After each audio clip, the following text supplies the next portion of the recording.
There are six spherical balls B1, B2, B3, B4, B5, and B6, and four circular hoops H1, H2, H3, and H4. Each ball was tested on each hoop once by attempting to pass the ball through the hoop. If the diameter of a ball is not larger than the diameter of hoop, the ball passes through the hoop and makes a ping. Any ball having diameter larger than that of hoop gets stuck on the hoop and it does not make a ping. The following additional information is known. B1 and B6 each made a ping on H4, but B5 did not. B4 made a ping on H3, but B1 did not. All balls except B3 made a ping on H1. None of the balls except B2 made a ping on H2. So looking at this, it looks like you have to figure out the sequence in the sense uh, largest ball, smallest balls, and balls in between, and similarly largest hoop, smallest hoop, and hoops in between. So this all and how many pings like uh, the additional information says that certain pings were made and there was no ping situation. So you have to uh, make you have to probably calculate those as well. So this is what it is looking like. So if it's like these are the six balls that they're talking about. Now, not necessarily the size which I have displayed in the image, but it is just to understand कि एक idea होना चाहिए कि ये set क्या बोल रहा है। तो छह बॉल है और चार हुप है। जब भी एक बॉल एक हुप में से पास होता है तो उसे हम लोग कहते हैं पिंग, और अगर पास नहीं हो पाता है तो उसे हम लोग कहेंगे कि नो पिंग या फिर it does not make a ping, right. तो एक सिंपल सा गेम कह सकते हैं इसे, है ना। अगर बॉल का अगर बॉल बड़ा है हुप से तो वो पास नहीं होगा, अगर बॉल छोटा है हुप से तो वो पास हो जाएगा। ये एक चीज है।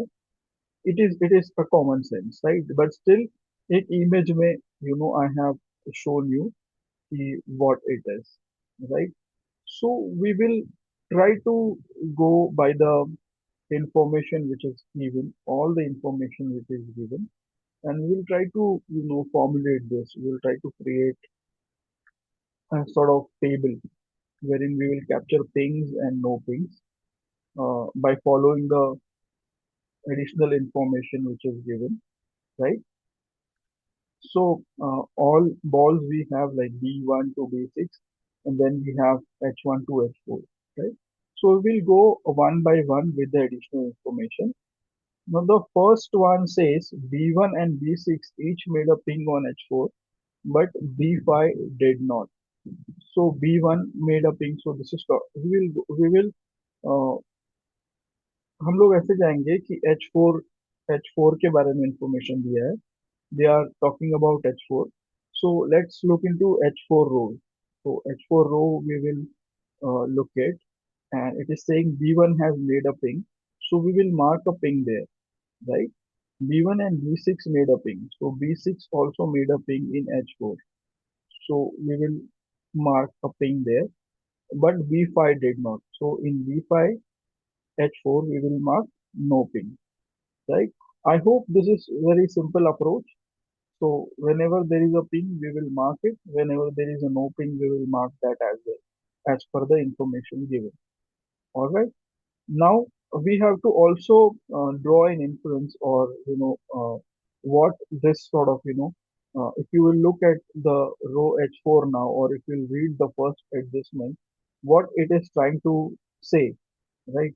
सिर्फ मतलब एक H4 hoop है, there is one hoop H4 which is going to be of same diameter, right? Same hoop is there through which B1 can pass, B6 can pass, but B5 cannot.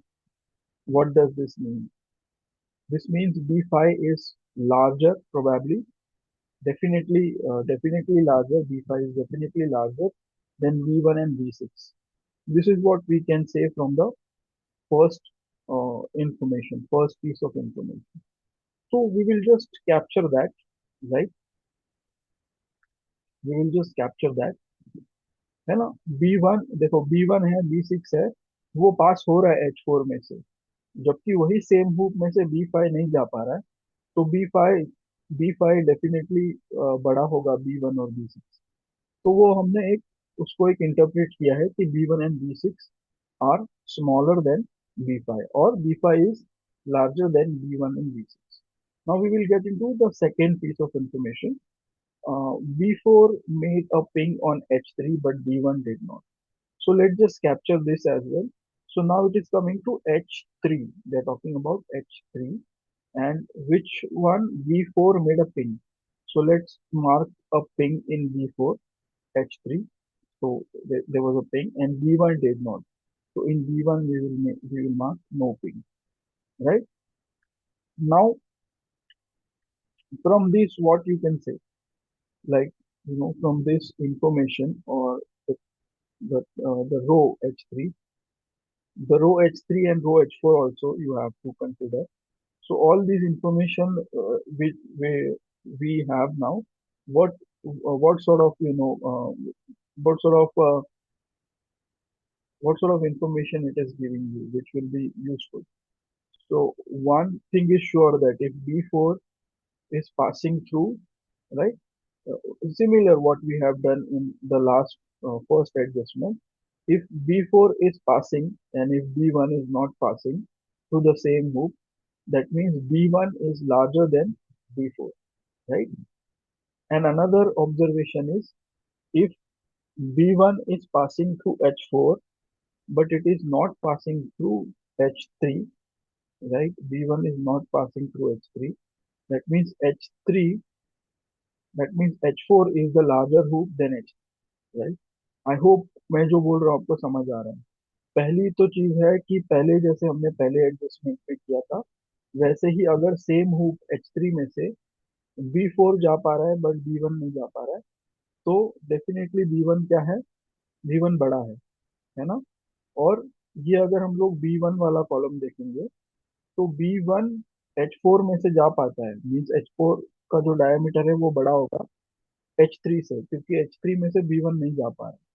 तो यही दो चीजों को हमने capture कर लिया, ठीक है, कि B1 is smaller than B4 is smaller than B1, right? B4 is smaller than B1 and H4 is larger than H3. So this is what we have captured, right? Now coming to the next one, third information.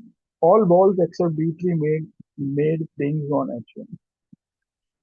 So all balls. So we'll locate H1, and in that every ball has made a ping except B3. So we will keep the B3 column as, we will mark B3 column as no ping, and all other balls have made ping, right? Now coming to the last one, none of the balls except B2 made ping on H2. None of the balls except B2 made a ping on H2. So here also, like, in all boxes there will be no ping except B2 में हम लोग ping mark करेंगे, है ना। बोला है कि none of the ball except B2, सिर्फ B2 पिंग कर रहा है H2 में, और उसके अलावा कोई पिंग नहीं कर पाया। तो अभी इसका मतलब क्या हुआ, इससे हम लोग क्या कह सकते हैं कि H1 जो है, H1 में से सारे ही, ऑलमोस्ट H1 में से हर एक बॉल पास हो गया सिवाय B3 के। तो H1 क्या होगा, लार्जेस्ट हुप होगा, और B3 लार्जेस्ट बॉल होगा। बी थ्री लार्जेस्ट बॉल होगा, है ना, क्योंकि बी थ्री एक लौता है। B3 is the only ball which could not pass through H1. All other balls have passed through H1. So therefore we can draw this conclusion that H1 is the largest hoop, because all balls except B3 have passed through it, and B3 is probably the largest ball because it could not pass through the largest hoop, right? And similarly H2 में से सिर्फ B2 पास हुआ है, मतलब B2 सबसे smallest ball है, और इसके अलावा कोई भी बॉल पास नहीं हुआ, इसके अलावा कोई भी बॉल पास नहीं हुआ। तो H2 क्या होगा, सबसे स्मॉलेस्ट हुप होगा, ये हम लोग कह सकते हैं। है ना। अगर 6 बॉल है उसमें से 5 बॉल इसमें से पास ही नहीं हुए, सिवाय एक के जो B2 है, तो अगर सिर्फ B2 पास हो रहा है तो B2 सबसे छोटा है, और H2 भी सबसे छोटा हुप है। तो ये हम लोग को ये सब इंफॉर्मेशन वी हैव कैप्चर, और टेबल में भी अभी काफी हद तक हम लोग ने इसको फिल आउट किया है। Now we will see what else we can add to this, right. अभी we will go with B2. Now B2 is the smallest ball, right? It is passing through H1, which is the largest hoop, which is passing through H2 as well, which is the smallest hoop. Now, since it is passing through the smallest hoop H2, अगर B2 smallest hoop H2 में से पास हो रहा है, so it is obvious that it will pass through H3 and H4 also, right? Because H3 and H4 are definitely larger than H2, है ना। H3 H4 H2 से तो बड़े हैं, तो B2 अगर H2 में से पास हो रहा है, H2 से पास हो रहा है, तो H3 H4 से भी पास हो जाएगा। तो इसमें भी हम लोग पिंग मार्क करेंगे। हाँ, B2 हर एक हुप में से पास हो रहा है ना, सबसे बड़े भी सबसे छोटे भी, और जो दूसरे हैं हुप्स उनमें से भी पास हो रहा है। फिर B3 की बात करेंगे, तो B3 तो लार्जेस्ट में से भी नहीं जा पाया। B3 जो बॉल है, वो जो लार्जेस्ट हुप है H1, उसमें से ही नहीं पास हो पाया, तो बाकी हुप में से कैसे पास होगा? नहीं होगा, तो इसलिए हम लोग इसमें we will mark no pin, right. B3 has failed to pass through H1, so it can't pass through H3 and H4 as well. So I believe uh, यहाँ तक आप सब लोग को क्लियर है। अगर क्लियर नहीं है तो आप व्हाट्सएप ग्रुप में चैट कीजिए अगर कुछ है तो प्रॉब्लम,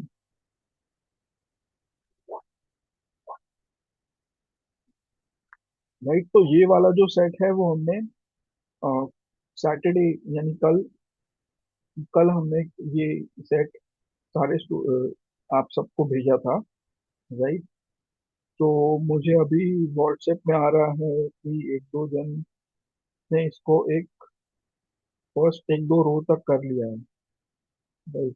और ओके, ठीक है, तो हम लोग आगे बढ़ते हैं इसमें। आगे बढ़े क्या? ठीक है, इसमें आगे बढ़ते हैं। तो अभी तक हमने इतना सब कैप्चर कर लिया है, राइट। तो अभी इसके आगे का स्टेप क्या होना चाहिए? इसके आगे का स्टेप क्या होना चाहिए कि B4, देखो B4 जो है, B4 जो है वो B1 से छोटा है ना, B1 से छोटा है। तो अगर H4 में से B1 अगर पास हो रहा है, H1 में से B1 अगर पास हो रहा है, तो B4 भी पास हो जाएगा, है ना। क्योंकि B1 तो बड़ा है, B1 is larger than B4 and it is passing through H4. So if B4 is smaller than B1, it will definitely pass through it will definitely pass through H4, right? And coming to B5, अभी जब हम लोग B5 का बात करेंगे, तो B5 आप देखो H3 में B1 नहीं पास हो पाया, H3 में B1 नहीं पास हो पाया, तो B1 B1 जो है वो B5 से छोटा है, B5 से छोटा है। तो B1 ही नहीं पास हो पाया, जो छोटा बॉल है वो पास नहीं हो पाया H3 से, तो B5 भी पास नहीं हो पाएगा, है ना, right. B5 will also fail to pass through H3 because the smaller ball B1, the smaller small the ball B1 which is smaller than B5 has made a no ping on H3, means it failed to pass. तो यहाँ पे no ping आएगा, यहाँ पे आपका यहाँ पे ping आएगा। और जो B6 है उसके बारे में हम लोग कह नहीं सकते, क्योंकि जो B4 आप देखो कि B4 और B6 का जो रिलेटिव साइज है उसके बारे में कहीं कुछ स्टेटमेंट नहीं है, राइट। और इसमें कहीं भी आप कह नहीं सकते कि यहाँ पे बोला है कि B1 and B6 are smaller than B5, B1 and B6 are smaller than B5। तो अगर B5 नो पिंग जा रहा है, तो B6 भी जाएगा क्या, वी कांट से। तो इसमें आपका पिंग या नो पिंग ऐसे स्लैश करके आएगा, राइट। इसमें B4 B1 के बारे में बोला है, हर एक चीज के बारे में बोल रहा है। बट जो B4 और B6 है, इनके साइजेस के बारे में कुछ अ, बताया नहीं है। तो अभी हम लोग will try to create a sequence, एक असेंडिंग ऑर्डर में हुप्स क्या है और असेंडिंग ऑर्डर में बॉल्स क्या है, ठीक है। तो उसका हम लोग सीक्वेंस बनाएंगे। तो ये जो मैंने हाँ ठीक है, मैंने पढ़ लिया वो। तो उसमें जो मैंने पिंग और नो पिंग लिखा है उसमें आपको डाउट हो रहा है, तो आप इसको थोड़ा सा आपके तरीके से भी you try to understand this कि मैंने वहाँ पे पिंग और नो पिंग क्यों लिखा है। तो हम लोग ऐसा करेंगे, नहीं तो एक एक अप्रोच ऐसा भी है कि देखो B2 में सारो अभी हम लोग बॉल्स का सीक्वेंसिंग करेंगे पहले, राइट। तो आपको समझ आ जाएगी चीज मैं क्या बोल रहा हूँ। तो बॉल्स में जो B2 है उसमें सब में से ही पिंग हुआ है उसका, तो B2 सबसे छोटा होगा, है ना, B2 सबसे छोटा होगा। और B3 किसी से भी पास नहीं हुआ तो B3 सबसे बड़ा होगा। यहाँ तक क्लियर है, राइट। इसके बाद सबसे ज्यादा पिंग किसमें है, सबसे ज्यादा जिसमें पिंग होंगे, अभी B2 और B3 तो हो गया है, राइट। अभी B1 है, B4 है, B5 है, B6, राइट। और ये जो इंफॉर्मेशन दिया है उसमें डेफिनेटली है कि B1 और B6 से B5 तो बड़ा है, राइट। तो B5 कहीं नीचे आएगा, राइट। और B1 बड़ा है B4 से, ये भी दिया है। तो B1 में देखते हैं कितने पिंग है। B1 में एक और दो, दो पिंग है। B4 में तीन पिंग है, राइट। B5 में एक ही पिंग है ना। तो B1 में दो है, B4 में तीन है, और B5 में कितने हैं, B5 में है एक। तो B5 बड़ा होगा सबसे, जिसने ज्यादा पिंग किए हैं, राइट। जिसने ज्यादा पिंग किए है वो छोटा होगा। मीन्स B4, इन तीनों में से B4 छोटा है ना। पहले B4 आएगा, B4 आएगा, फिर B1 आएगा, और B5 आएगा, और B4 के साथ B6 भी आएगा। क्यों क्यों आएगा, क्योंकि जो B6 में हमने देखो यहाँ पे पिंग है, और ये वाला जो है पिंग हो भी सकता है, पिंग नहीं भी हो सकता, राइट। क्योंकि इसका इसका जो रिलेटिव साइज है B4 के साथ, इसके बारे में कुछ बोला नहीं है। तो ये दो पिंग तो कर रहा है, राइट। दो ping, two pings are there, one no ping is there, but this one through H3 it can pass or it can't pass, right। तो अगर आप H3 वाला रो देखो, तो इसमें से B2 पास कर रहा है, तो B2 तो एनी विच वे सबसे छोटा बॉल है, राइट। और कौन पास कर रहा है, B4 पास कर रहा है ना। और B4 पास कर रहा है, जो कि हमने जो अभी जो टेबल देखा, तो उसमें B4 का रैंक सेकंड आ रहा है ना। B4 का रैंक सेकंड आ रहा है। बट और किसी ने पास नहीं किया है। अगर आप H3 देखो, तो B1 ने नहीं पास किया है, B5 ने नहीं पास किया है, तो B4 सेकंड आ रहा है। और B4 और B6 के रिलेटिव साइज के बारे में कुछ इंफॉर्मेशन नहीं है। तो B6 B4 के साथ आएगा, ऑप्शन के तौर पे एक केस बन जाएगा कि B4 भी हो सकता है और B6 भी हो सकता है, राइट। तो ये हमारी पूरी सीक्वेंसिंग हो गई। तो आप एक और बार देख सकते हो इस चीज को कि B2 सबसे छोटा है, तो उसमें सारे ही पिंग है। B3 यानी B2 सबसे छोटा है, उसमें सारे पिंग है। B3 में देखो आप, कोई भी पिंग नहीं है। उसके बाद जिसमें ज्यादा पिंग होंगे वो B2 के बाद आएगा। तो B4 में तीन पिंग है, तो वो आ गया। उसके साथ B6 भी एक ऑप्शन के तौर पे आ सकता है, कि B4 हो सकता है या B6 हो सकता है। तो B4 सेकंड हो सकता है। B4 अगर सेकंड होगा तो B6 होगा थर्ड, राइट। और अगर B6 सेकंड होगा तो B4 थर्ड होगा। ऐसा कुछ है ये। तो ये बॉल्स की सीक्वेंसिंग हो गई, राइट। अभी हुप्स की सीक्वेंसिंग तो आसान है ना। हुप्स की सीक्वेंसिंग आसान हो जाएगी। तो इसमें भी आप देख सकते हो कि सबसे ज्यादा पिंग किस पे हुए हैं, H1 पे हुए, तो वो हमने फिगर आउट कर लिया था, लार्जेस्ट और स्मॉलेस्ट कौन है ना। अभी इसके बीच वाला भी हम लोग ने फिगर आउट कर लिया था कि H4 is larger than H3, right. So H, हम लोग असेंडिंग ऑर्डर में जा रहे हैं। हम लोग चढ़ते क्रम में जा रहे हैं। तो H2 सबसे छोटा है, फिर H3 है, फिर H4 है, फिर H1 है, राइट। तो ये सीक्वेंसिंग भी हो गई हूप्स की और बॉल्स की भी हो गई, राइट।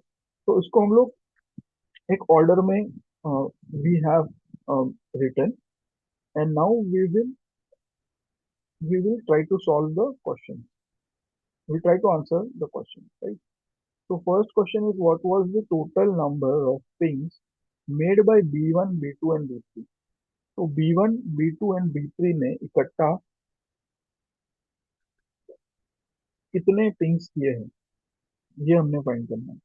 तो टेबल में आप काउंट कर सकते हो B1 से। तो B1 में एक, दो, B2 में चार, छः हो गया। B3 में एक भी पिंग नहीं है, तो टोटल कितने हो गए? छः। तो टोटल छः पिंग हुए हैं तीनों मिला। And this was a theta question, तो इसमें नेगेटिव मार्किंग नहीं था। जो सिक्स क्वेश्चन था उसमें नेगेटिव मार्किंग नहीं था, right? और ऑप्शन भी नहीं दिए थे। सेवेंथ वाला क्वेश्चन है, which of the following statement about relative sizes of the ball is not necessarily true, is not necessarily true, right. तो जो पहला वाला देखूं मैं, तो B4 B5 से छोटा है और B3 से भी छोटा है। तो हाँ, B4 B5 से छोटा है और B3 से भी छोटा है, तो this is necessarily true, this is necessarily true, ये ट्रू है ही। मतलब इसमें कोई क्या कहते हैं, इसमें कोई ऐसा नहीं कि नॉट नेसेसरीली जब बोलते हैं, नॉट नेसेसरीली इन्होंने कैप्स में लिखा है। तो नॉट नेसेसरीली का मतलब ये है कि सही हो भी सकता है और नहीं भी हो सकता है। जब नेसेसरीली ट्रू लिखते हैं तब मतलब आपको उसकी गारंटी है कि वो ट्रू है। तो जैसे ये पहला वाला जो हमने अभी देखा, B4 B5 B3, ये पक्का नेसेसरीली ट्रू है। उन्होंने क्या पूछा है? नॉट नेसेसरीली ट्रू वाला कौन, तो हमने वो ढूंढना है। तो सेकंड वाला क्या है? B1 B3 छोटा है उससे, B6 है और फिर B1 है, राइट। तो ये वाला जो है B6 वाला जो है, इसका साइज हमें रिलेटिवली पता नहीं है B4 के साथ क्या होगा, राइट। तो यहाँ पे B3 आ रहा है, फिर ये B6 आ रहा है, तो बी, जहाँ पे मैं B6 की बात करता हूँ, तो यहाँ पे उसका रिलेटिव साइज मुझे पता नहीं है B4 के साथ क्या होगा, तो उसका क्रम सेकेंड भी हो सकता है, थर्ड भी हो सकता है। तो ये वाले में आपका आएगा कि it is not necessary true, जो बी ऑप्शन है, it will be not necessary true ना, लाइक B3, तो वी कैन से कि हाँ B3, राइट।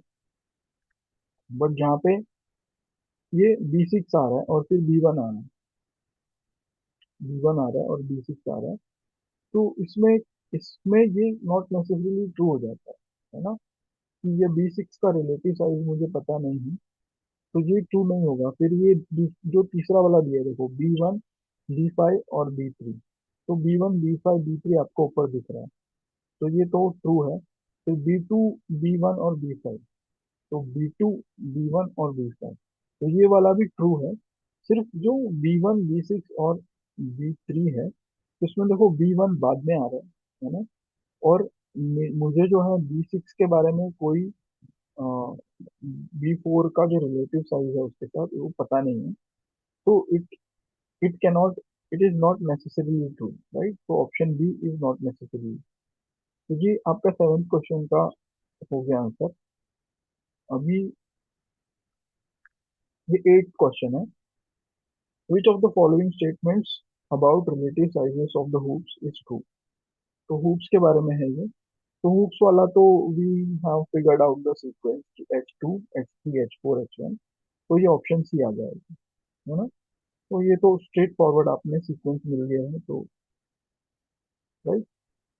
फिर लास्ट वाला है, what best can be said about the total number of things from all the test undertaking, right. अभी ये question ही confirm करता है कि जो मुझे केसेस, अभी जैसे if I would have been in an exam scenario, right, and if I am ये भी करना चाहिए कि क्वेश्चंस भी देख लेने चाहिए। तो ये वाला जो क्वेश्चन है वो आपको क्या बताएगा कि भाई केसेस बनेंगे क्यों, क्योंकि इसमें जो ऑप्शंस दिए हैं थोड़ा आप उस पर ध्यान दीजिए, 13 और 14, 12 और 13, 12, 13 और 14, तो टोटल नंबर ऑफ पिंग्स जो होंगे पूरे इस गेम के दौरान, उसके बारे में इन्होंने जो ऑप्शन दिए है वो ऐसे, राइट, 13 या 14, 12 या 13, 12, 13, 14। तो अगर मेरा केस बना है इसमें B6 में, तो मुझे थोड़ा सा कॉन्फिडेंस आ जाएगा कि मतलब जो भी स्टूडेंट है, जो भी एग्जाम दे रहा है, उसे लगेगा कि नहीं, हाँ डेफिनेटली इसमें केसेस बनेंगे क्योंकि ऐसे ऑप्शन दे रखा है, राइट। एटलीस्ट 9 बोल रहा है वो तो डेफिनेटली कि वो एक ऑप्शन है, बट ये ए बी और डी ऑप्शन देख के ये डेफिनेटली हो सकता है कि इसमें केस बनने लगे। तो अभी वी विल काउंट, राइट, जो इन्होंने बोला है, what best can be said about the total number of things from all test undertaken, right. So B1 में एक है, दो है, तो यहाँ तक तो हमने कर लिया था, 6 है, राइट, B3 तक, 1, 2, 3, 4, 5, 6। B3 में कुछ नहीं है, फिर 7, 8, 9, B4 डन, 7, 8, 9, 10, 11, 12, और जो ये B6 वाला जो H3 वाला जो पॉकेट है, उसमें पिंग हो भी सकता है, नहीं भी हो सकता है, राइट। तो 12 तो हो रहे हैं काउंट में, और 13 भी हो सकता है ना, 13 भी हो सकता है। इसीलिए उसमें हम लोग कह सकते हैं कि 12 होगा या फिर 13 होगा, है ना, 14 तो नहीं आएगा, राइट। तो definitely it is either 12 or 13, right? So I hope this was not that difficult. Okay, it was all about like sequencing and creating drawing inferences and creating a logical chart or logical table, you can say. And from that, there were several questions that you were to answer, and there were like statements like not necessarily true, which you will probably get familiar with once you will practice. So practice is very necessary when we talk about DILR, data interpretation and logical reasoning। और ये जो sets होते हैं ना, जिसमें arrangement करना है, sequencing करना है, फिर अगर चार्ट दिया है उसमें से डेटा उठाना है और टेबल में करना है, तो ये वाले चार्ट चार्ट ये वाले जो सेट्स है ना, वो relatively these sets are easy. So you should definitely go for them, and this is what I can say. So I think we are done with this, and we will stop.